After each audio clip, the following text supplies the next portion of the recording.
लो भाई बब्बन, बन गई तस्वीर। जरा देखकर बताओ कैसी बनी है। अरे भाई मोहन, मेरी सलाह मानो तो तुम रहने ही दो। एक पेंटर बनना तुम्हारे बस की बात नहीं है।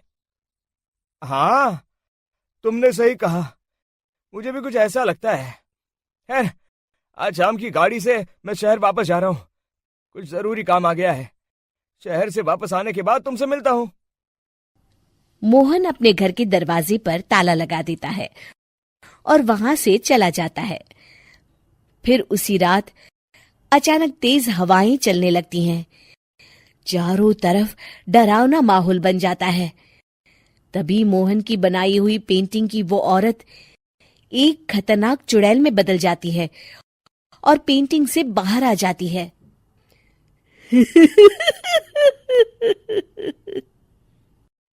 चुड़ैल घर के बाहर चली जाती है।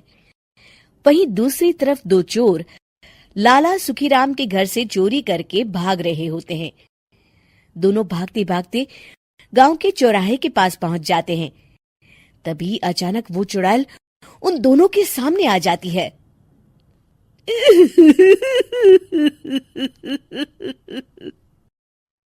अरे मर गया रे! ये चुड़ैल कहाँ से आ गई? अरे मैंने तो तुझसे पहले ही कहा था कि आज अमावस्या की रात है। आज हमें चोरी नहीं करनी चाहिए।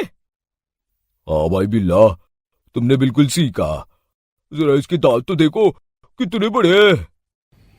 चुड़ैल उन दोनों की तरफ बढ़ती है। अरे चुड़ैल दीदी, तुम चाहो तो ये सारे पैसे और जेवर ले लो, लेकिन हम दोनों को कुछ मत करना।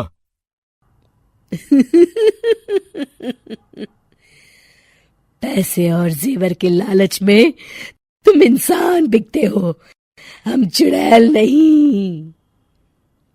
तभी चुड़ैल उन दोनों चोरों को पुतले बना देती है।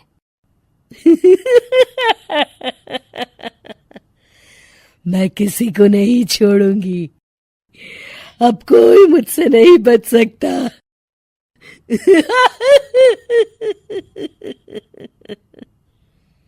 चुड़ैल अपने अगले शिकार की खोज में वहां से चली जाती है।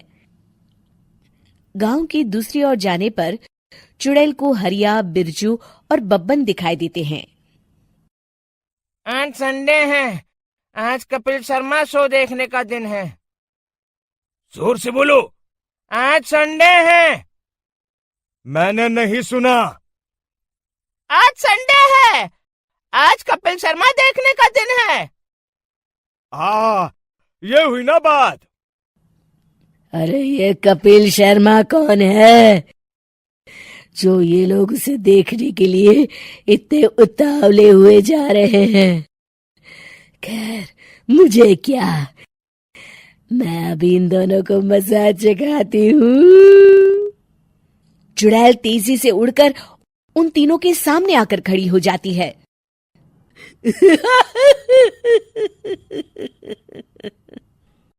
कपिल शर्मा शो बाद में देखना, पहले मुझे देख लो। बब्बन चुड़ैल को देखते ही पहचान जाता है। अरे ये तो तस्वीर वाली औरत के जैसी दिख रही है। मुझे अभी नहीं मरना है। अरे भागो रे!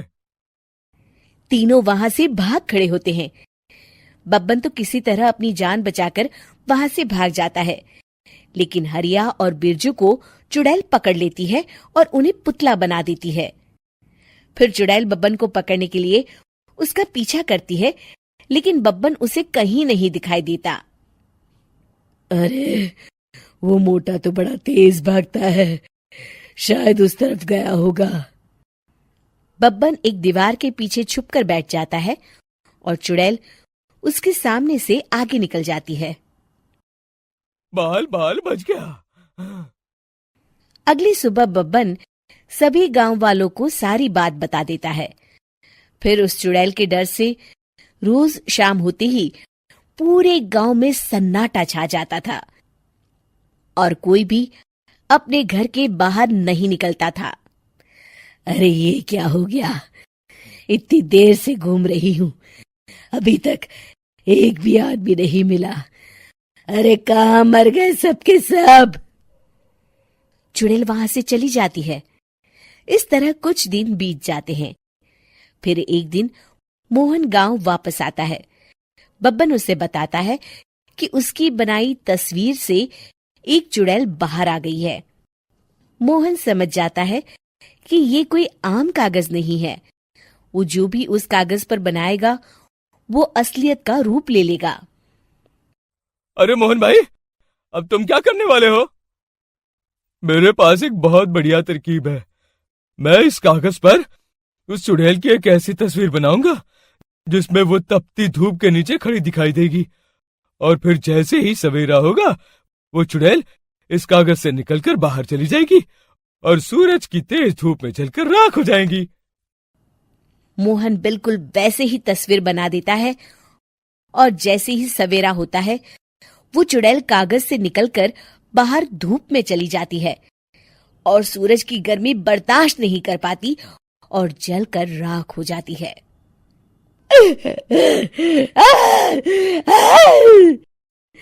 ये मुझे क्या हो रहा है? मैं सूरज की रोशनी बर्दाश्त नहीं कर सकती। मेरा पूरा शरीर जल रहा है।